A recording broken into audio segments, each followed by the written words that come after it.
100 days are officially in the books, and while President Trump has been busy checking promises kept off the promises made list, the Democrats have done a little more than bitch and moan. Don't forget to like, subscribe, and comment on the Tomi Lahren is Fearless YouTube page at Tomi Lahren is Fearless. The show starts now.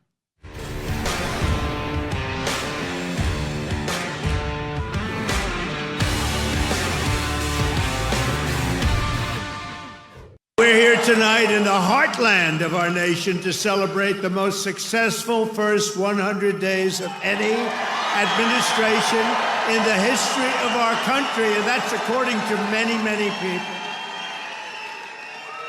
This is the best, they say, 100-day start of any president in history, and everyone is saying it. We've just gotten started. You haven't even seen anything yet. It's all just kicking in. We're ending the inflation nightmare, the worst that we've had probably in the history of our country, getting woke lunacy and transgender insanity the hell out of our government. We're stopping the indoctrination of our children, slashing billions and billions of dollars of waste, fraud, and abuse. And above all, we're saving the American dream. We're making America great again, and it's happening fast, too. What the world has witnessed in the past 14 weeks is a revolution of common sense. So here's one of the many things I admire and respect about President Trump. He says he's going to do something, and he does it. So all this BS about his approval rating being low, I don't buy it or believe it. Everything he campaigned and won on, he's doing. There's not one thing he's done that he didn't tell us he was going to do. Not one. From the day Donald Trump came down that golden escalator to announce his candidacy in 2015, I've known what he's for, what he'll do, and why he'd like to do it. Secure the border, deport illegal aliens, renegotiate trade deals, end endless wars, lower taxes, and restore law and order. And 100 days into his second term, none of that has changed. And he's actually managed to accomplish a lot of it already. But as for the Democrats, I still could not tell you what they are for. We know they're against deporting illegal aliens, even the criminals. They're against renegotiating trade deals, against ending the war in Ukraine, against locking up criminals and prosecuting thugs, against tax cuts for 80% of Americans. But what are they for? And if they're for the opposite of all of that, oof, they've learned nothing. They certainly offer nothing. Well, I guess except for this. Yada-die, yada-die, yada-die, and if we build this world from love, yada-die, yada-die, yada-die, then God will build this world from love. A piece of advice, sitting on the steps of the Capitol, vandalizing Teslas, holding up bingo paddles at the president's joint address, and speaking for 25 hours on the floor of the Senate adds up to zilch for the American people. But doing nothing but flapping jaw is what Democrats are best at, and maybe that's the point. Joining me now is author of the new book, brand new book, A Monumental Mistake. Oh, a lot of mistakes we got to talk about, Julie. But she's also a Fox News anchor, Julie Banderas. Julie, it's great to see you, as always, wearing the green to match your book, no less. So great to see you. Julie, I want to get your unfiltered, and I know you're always unfiltered, take on the first 100 days. You're uncensored, you're raw, we love it. Yes.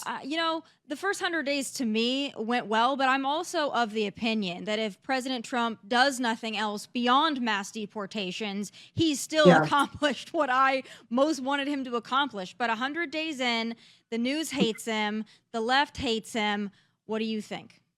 First of all, I love that you laid out that there's no surprise in what he did. And I do agree with you on these pollings because he was elected to do the job he's doing. Okay. There are no surprises. It's not like Biden where he made a bunch of empty promises and didn't fulfill any of them. Literally What did he do when he was in office? In 100 days, President Trump has done more than the past administration did in 4 years, and he has kept every promise. When's the last time you can say that we had a president of the United States that actually fulfilled a promise, that actually had transparency in the White House, that actually spoke to the American people and delivered on what they wanted? The polls show that people in this country are absolutely fed up with illegal immigration. So what did Donald Trump do? He listened. That's something politicians don't do so well. I tell my children all the time, turn your listening ears on. Well, past presidents and politicians, they don't listen. They just do whatever the heck they want. So as far as this presidency is concerned, I have never seen any more productivity better than this president. He has done incredible things when it comes to illegal immigration. Let's not forget, like you mentioned, inflation was under Joe Biden. And so he's trying to make it better by making America great again. Trade deals, that's another thing that you mentioned.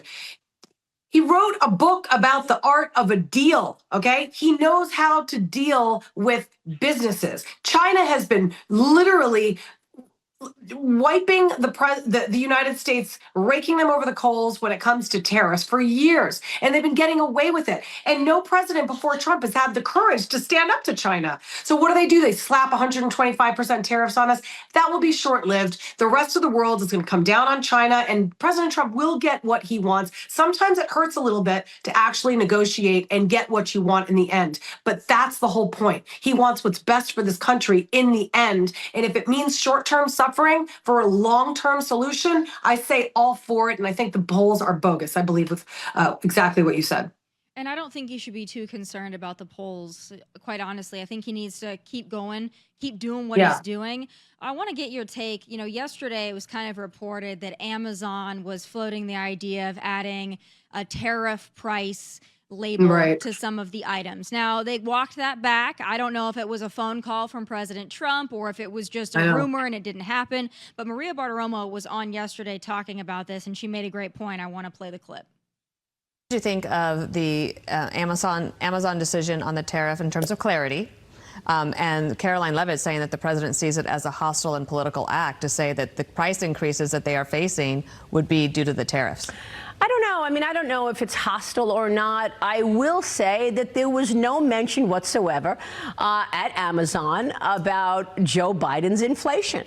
And the fact is that we got to 40-year highs. Inflation measured by the Consumer Price Index was up 9.1%. We all remember we were at the cash register. Everything cost so much more. So, you know, why they're putting a little bug now, this is because of the tariffs, and they didn't put a little bug, this is because of the $7 trillion spent by the Democrats under Joe Biden, is a question.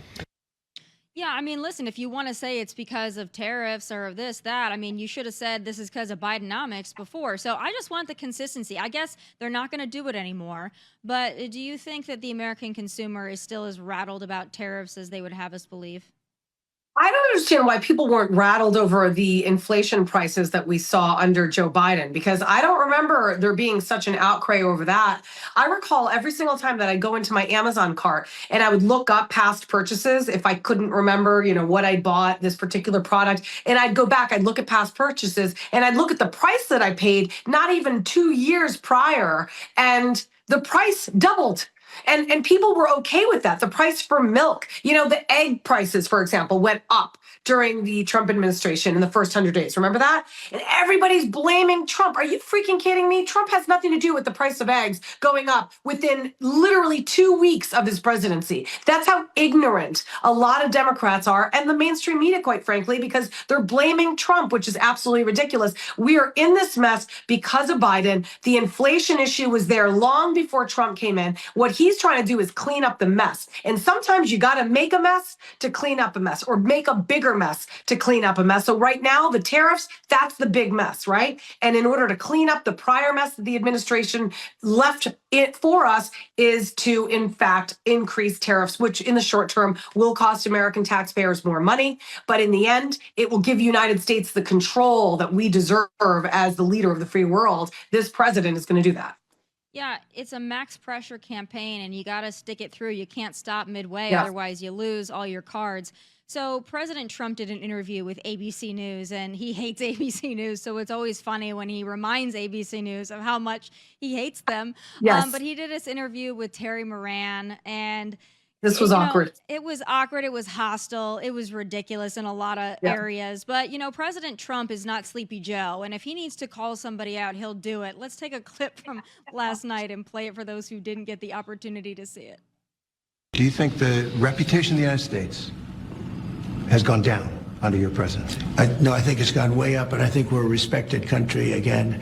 We were laughed at all over the world. We had a president that couldn't walk up a flight of stairs, couldn't walk down a flight of stairs, couldn't walk across a stage without falling. We had a president that was grossly incompetent. You knew it, I knew it, and everybody knew it, but you guys didn't want to write it because you're fake news. All right. Thank you. And by the way, ABC is one of the worst, I have to be honest with you. Thank Julie, I love it. And they get so Oh my God. uncomfortable with it. And that they wouldn't say anything in the moment because they're cowards. Right. But after that, I would imagine if I were to watch ABC, they'll be, oh my God, I can't believe he said that about us. Our feelings are hurt. Well, you didn't confront him in the moment because you guys are all I know. chickens. How do you just sit there and be like, thanks? That's actually what he said. He said, thank you. If I was interviewing somebody and they were insulting my integrity and my honesty, I would call them out right there and say, excuse me, with all due respect, Mr. President. And then I would list examples of when I've been factually on the side of correctness, not because they have been hiding the truth. The mainstream media is the reason why the Democrats lost the presidency. They lost the White House because not only the mainstream media covered up the fact that Biden was cognitively impaired, he was not physically, mentally stable to be the president of the United States, and they hid it. Why? Because they wanted to do everything in their power in order to prevent Donald Trump from becoming president. So by highlighting the facts, the obvious, they would in fact be giving or doing Donald Trump a favor. Well, you know what they did? Egg in their face. They did Donald Trump a favor because they waited until the very last minute, until finally the world saw on the debate stage that Biden has no business being in office. And what do? They give it to Kamala Harris, which was the worst excuse or possible, president-elect. And she had 1 month to try to prove herself to the American public after she completely failed as vice president for 4 years. And guess what? She lost. No surprise there. Thank you, Democrats. Thank you, mainstream media. I think Donald Trump should actually write them all thank you letters personally. Yeah, well, speaking of Kamala, she's supposed to be doing a speech today. And I was curious to see how it was going to go. And then I realized they were charging $25 to stream the speech. And, Julie, initially I thought to myself, who would pay $25 to hear Kamala speak? Like, that's so ridiculous. But then I thought to myself, Julie, it's almost like paying for a comedy special. So I'm wondering, do you think it's worth it to stream Kamala for $25? No, it's not. In fact, I would pay her $25 so that I don't have to ever hear her speak again. And we had to listen to her for free for many years. And I don't want to hear word salad. I'd rather spend that $25 on an actual salad that I can have for lunch. No, thank you. I pass. I think it's just so interesting that they want to charge for that stream. Like, listen, if she really is the future of the Democrat Party, if you're trying to make that fetch happen again, you'd think you'd want as many people to hear her as possible. You'd want to broadcast it far and wide. She's the one you should have voted for. Here, look. But they don't have confidence in her because we all know, even with a prompter, she sounds vacant. When the prompter goes down, boy, that's a train wreck. So I think they want to have people pay for it because then at least they get some money out of it. I actually don't think that the Democratic Party has any confidence that she actually is going to have anything to do with politics moving forward, and they wouldn't be charging this money, right? I mean, Barack Obama, once he served 2 terms, he was out giving speeches. People paid big money to book him to speak at venues. Nobody's going to pay for Kamala Harris. So she's trying to soft launch a speaking career. That's what I think this is. $25. Let's see if people are willing to pay $25. I wouldn't pay 25 cents. I don't think anybody, quite frankly, would, at least if they don't want to see their ears bleeding. So I think this is going to be a flop, and she should say goodbye to her public speaking career and her political career all in one. Yeah. And maybe go to Delaware and spend some time on the beach with Joe.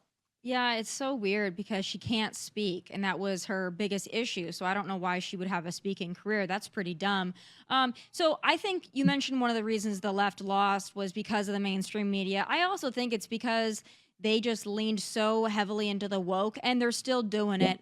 So now they've got this new equality bill again. I can't really keep up with all the equality and the trans visibility and I can't keep up with it. But here's Cory Booker. I've never heard of some of the things that he's saying. I guess we're going to have to take his word for it. But let's listen to Booker talk about protecting LGBTQ. We still live in a nation that has a profound injustice. The Equality Act is on the right side of history, and right now we stand in the cold shadow of injustice. And so here we are again introducing this bill, but it is not a normal time. So he also said in that speech that there are still places in America, you know, and again, I'm summarizing, where you can't stay in a hotel if you're gay, or, I mean, he listed off all these things, and I'm like, that doesn't quite sound right. I've never heard of that one before, but you know, they're going back into the LGBTQ because they thought what people didn't get enough of from us was LGBTQ. Yeah, I don't quite get it. I mean, Trump has basically said that the whole trans situation has no room in our federal government. That is true. I think people under DEI, have been protected for being one way or the other. When the bottom line, for example, is when you're looking for a job and you're interviewing, you shouldn't get the job because you're a certain race or color or have some sexual identity. You should get the job because you're the best person fit for that job and have the best amount of experience. But now in this country, we're supposed to treat certain members of society in a special way, in a different way, because they're considered a minority. And so therefore, if you're a minority, then you get special privileges. I don't understand what that means. It's not even an anti-trans movement under the Trump administration. That's the other thing that really frustrates me, is that a lot of the mainstream media like to say that Trump hates gays and hates trans people. No, he doesn't. He just likes fairness, and the whole trans sports thing is out of freaking control. So that, he's come down and basically said that colleges and high schools and school districts will be penalized by not being able to reap the benefits of federal grants if you allow biological boys to compete in female sports. Why is that? How is that anti-trans? That's pro-fairness. Here in Long Island, in Shirley, New York, just on Monday, there was a story about a 14-year-old, 6-foot tall boy who is not taking hormones, socially identifies as a female, and is allowed to compete on the track team and use the female locker room. And now that school district is going to be faced with losing out on $15 million because they're so woke that they're going to allow a 14-year-old boy who identifies as a girl. That's called dress up. That's playing dress up. And that's worth $15 million to you? The woke community has gotten out of control. It's just plain stupid. And I commend the president for getting people back on track and realizing this is absolutely ludicrous. What actually frustrates me, too, is when people say President Trump is anti-gay. President Trump has openly gay people serving in his administration in high-profile positions. He's also been a cultural icon for decades and for generations, and he was certainly around and with many gay icons as well. He's friends with Caitlyn Jenner, who happens to also be trans. So this whole notion of he doesn't like gay people is so wild to me. There's nothing about not liking somebody or, believing that they're a bad person. It's just, hey, this is where we draw the line, because you can live your life until it infringes on the rights of somebody else, and then we have to figure this out here. But that's just something that frustrates me. I want to get into some fun stuff with you, Julie, because I know you like to have fun. So I'm sure you saw and I'm sure you're very well aware of the Coach Belichick / Jordan Hudson love affair. Yes. The age gap is pretty substantial. I believe it's like 70 to 24. So it's a lot. 73 to 24. Yeah, there's a little bit of an age gap there. Yeah, his children are older than her. So a lot of problems, but that's just, on its surface, and we can judge people on the age stuff all we want. Right. But I don't really care about that. Whatever. They're adults. Do what you want. However, that interview, I'm going to play the clip. I'm sure you've seen it, but we have to play it again because it's so awkward and I want your unfiltered take. Let's take a look. Make sure that's the philosophy. Jordan was a constant presence during our interview. You have Jordan right over there. Everybody in the world seems to be following this relationship. They've got an opinion about your private life. It's got nothing to do with them, but they're invested in it. How do you deal with that? Never been too worried about what everybody else thinks. Just try to do what I feel like is best for me and what's right. How did you guys meet? Not talking about this. No? No. It's a topic neither one of them is comfortable commenting on. She looks like a barrel of fun. What's your take? I don't understand what's going on there. I mean, obviously, I know there's something going on behind the scenes that actually makes him sit there and put up with that. So she's very talented somehow, if you know what I mean. But I mean, first of all, she was actually giving him advice and tips on football. She was telling him what to say and correcting him on football. So the guy, obviously, you know, he's in his last leg of life. He's got a 24-year-old hot girlfriend who, by the way, was seen recently wearing an engagement ring. So he doesn't want to lose that. But quite frankly, how embarrassing is that for his legacy? I mean, he has completely destroyed his legacy. Did you see the pictures of her dressed as a freaking mermaid? Yeah. And what? What happened to him? I don't know, but I think he's ruined his legacy. And I think it's unfortunate that this 24-year-old girl is basically destroying his reputation and making him look absolutely ridiculous and like a fool. And she needs to be checked. Bill Belichick needs to check his girlfriend. In fact, quite frankly, she needs to be put in a timeout, is what I believe. For her to sit there and direct that interview. How obnoxious. I mean, she was intervening more than Jill Biden would intervene with Joe. And, you know, Jill needed to intervene. But it was very obnoxious. And again, here's my thing. With all of these celebrities, you can't thrust yourself into the spotlight and say, look at me, and then take such offense when you're doing an interview or you're asked about the very thing that you've thrust yourself into the spotlight for. So she says, we're not going to talk about that. Well, listen, if you wanted to live a quiet life, you weren't out everywhere, and you guys didn't want the fanfare, then I might respect your privacy. But you can't have it both ways, and that's with a lot of these celebrities. And quite frankly, I think that she loves the fact that this interview actually has become centered around her. It's really sad. And then they don't want the attention, but yet they release a picture of her dressed as a mermaid and him standing over her. I mean, people are obviously invested in this relationship. It's always interesting when you see a much older man dating a much younger girl, but that happens all the time. And you know what they're dating, you know, for. I mean, obviously, if it wasn't Bill Belichick and he didn't have the money that he has and the prestige and the name, she would not be dating him. I mean, that would be like probably her grandfather's best friend, but not her boyfriend. So it's so embarrassing. And she's embarrassing. I'm embarrassed for her, actually.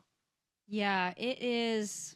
The dynamic is weird. Normally, if you've got an older man dating a younger girl, he, assumes the role of being in charge, and maybe that's what attracts younger girls to older men. They have a daddy complex or something. I don't know. It's very rare, though, that you see an older man with a younger girl who runs the show. That's a different dynamic. So I guess there we go for equality. Another thing I want to ask you about is, I guess it's a viral debate on social media. It's just made its way to me as a millennial, but it's the gorilla versus 100 men debate. Now, where men come up with these things, I'm not sure. I don't know. What's your take, a gorilla or 100 men? Who even thinks of this? This is so weird, but I'm going to go with 100 men. I mean, nobody takes on a gorilla, but I think 100 men, I feel like, maybe 50 of them could hold the gorilla down. So if you take the weight of every man, give him an average weight of like 180 to 230. And then what does a gorilla weigh? I don't know, probably like 500-600 pounds. I'm guessing. I didn't actually Google that, so that's a guess. But if you just take weight alone, you could pin down that gorilla. And then somebody needs to get some sort of like tranquilizer gun and put him out.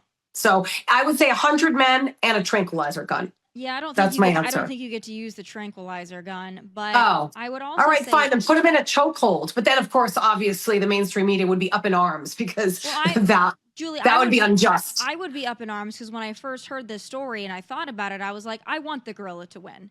And maybe that says something about me as a person. Maybe I like animals more than I like humans. That's a good guess. But my whole thought is like, I hope the gorilla wins that. And maybe that's not the politically correct thing to say, but that's what I'm going with, Julie, and I'm sticking with it. Finally, I do want to talk about your brand new book. Please, Yes. A monumental mistake. We got to talk about, don't give anything away, but tell us about the mistake. Oh my God. Well, I think we are making mistakes as parents who are not teaching their children the value of respect. I don't know if you're around a lot of kids, but have you noticed the level of disrespect in our youth circles these days? Because as a mom, I've been noticing it since my kids were very little, as toddlers, watching little children talk back to their parents, talking back to their teacher, not respecting authority, not respecting their peers, being rude and disrespectful. I cannot stand it. And I really can't stand having my children around kids like that, which is quite frankly why I really actually can't stand kids anymore, because they're all so nasty and disrespectful. So anyway, with that pet peeve said, Brave Books, a Christian conservative book publishing, and I, book company, have written 2 books. My first one was on perseverance. This one's on respect. These are teaching our children values, but it's not about just respecting others. It's about respecting those who came before us. And I think that's what this country lacks so much nowadays, is that people can't respect our history, respect where we are today, respect how we have gained the freedoms that we have today, and also just respect to disagree with one another. Just because you disagree with somebody doesn't mean you have to hate that person. We preach hate. We see hate on the streets. We see disrespect in our schools. It starts at home. And I think parents have truly lost their minds and they have dropped the ball. And so I think the best way to teach children respect is through stories. Anytime you want to teach a child a lesson in a story, children identify with stories and pictures and characters, and that's how they learn how to actually apply these morals and values. So at the end of the book also, by the way, there's activities and lessons and interactive things that the kids can do in order to show different examples of respect. And I really honestly think that there's never been a greater time and need for children to actually learn respect. It's our future generation is counting on it, and it's up to our parents at home to teach these valuable lessons. I mean, look at the protests at colleges these days. They're absolutely disgusting. They're based on hate. So teaching our children these core values, I think, will instill respect. It's that something, that tradition, that old-fashioned yes ma'am, no ma'am, that I would like to see back in our households today, so that, we're raising a better generation to come. You're right. And I thank you, as somebody who does have to be around children in public places, I thank you for trying to get the message of respect out to the youngest generation, because some parents are not doing it, or some parents are not doing a good job. So good for you. Your second book, congratulations on that. Julie, I hope to see you very soon in the building. Always a pleasure to see you and to talk with you, and I hope to have you back soon. Yes, and go to bravebooks.com, by the way, to pick up this book. And right now we do have a special. There's a book club. So you get 2 of my free books. You get 2 of my books for free if you subscribe to the book club, where you get another wholesome book every single month. So it's definitely well worth that. So bravebooks.com is where you pick it up. That's what we need more of, more wholesome, because they don't like the wholesome on the other side. Julie, They thank sure you don't. so much, and I hope everyone will check out your brand new book at Brave Books. What an amazing deal, by the way. Thanks, Julie. Thank you. Good to see you. Good to see you too. All right, folks. California Democrats just cannot find it in their hearts to treat buying minors for sex as a felony. I wish I were shocked, but I do have some final thoughts.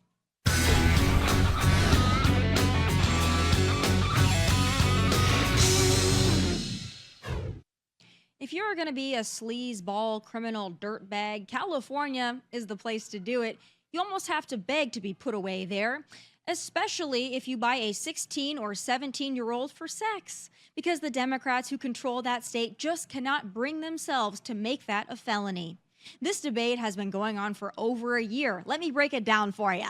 Republican, of course, State Senator Shannon Grove first introduced the proposal to make it a felony to buy a child under the age of 18 for sex. Before the proposal, it had just been a misdemeanor crime. But she couldn't convince Democrats to go that far, so last year they struck a deal to allow the felony charge to only apply to those who purchased children under 16 for sex. The dirtbags who purchase a 16 or 17-year-old, again, for sex, well, they could face a misdemeanor or a felony based on the discretion of local prosecutors. Oh, and the older teens would also have to prove they're being trafficked. Isn't that lovely? But even That so-called deal was too tough for Democrats in the Assembly Public Safety Committee because this week they blocked a proposal to make it a felony. And the gutted and soft-ass version, well, that's the only thing moving forward. But why would anyone want to go soft on those who buy a 16 or 17-year-old for sex? Well, let me allow Democrat Assembly Public Safety Chair Nick Schultz to explain his concerns. So right now in Sacramento, there is a well-known blade. KCRA did a documentary on it. It's just a few miles away from here. Sheriff Jim Cooper has said that right now, if a John were to go and try to purchase a 16 or 17-year-old on that blade and law enforcement were to intervene, because of a judge's order right now in Sacramento, law enforcement would not be able to put that person in jail because it's not the solid felony that law enforcement has been asking it to be. So I just want to make sure, like, you're okay with 16 and 17-year-olds continuing to be purchased on this blade for the next year or until you have to dissect this issue in the fall, and these Johns getting let go and just issued with citations? Well, I don't agree with the premise of the question, but what I would say is I'm not okay with any child anywhere being exploited, but the solution that we craft, the solution that we pass needs to make sense, it needs to be equitable, it needs to be comprehensive. And while I appreciate Assemblymember Krell for bringing the proposal forward, and I know that her heart is on this issue, it's connected in a way that few other legislators can really be equal to or understand, it's also my job to make sure that we're not just passing knee-jerk policy, but we're having good, substantive conversation and landing on a good spot. Well, there you have it. Wouldn't want to make it a felony to buy 16 and 17-year-olds for sex because maybe that's not equitable and doesn't make sense. All this to say, California is a frickin' hellhole. Get out while you can. And those are my final thoughts. Please be sure to tune in live tomorrow at 1 p.m. Eastern. Catch full episodes of the show on outkick.com and Fox Nation. Also, special programming note. Today, we have the final episode of 100 Days with Tomi Lahren. Yes, the 100-day finale episode. That drops on Fox Nation today, Wednesday at 3 p.m. Eastern. And then you can watch it thereafter whenever you like, of course, on the Fox Nation app. So please watch that. We'll be live here in Nashville, so please watch. Also, please don't forget to like and subscribe to this show's YouTube channel at Tomi Lahren is Fearless. From Nashville, God bless and take care. Hey, thanks for watching. If you want more of my hottest takes, must-see conversations, and of course, my final thoughts, click here and make sure you subscribe here so you never miss a beat. I'll be here every weekday, and I hope you'll join me.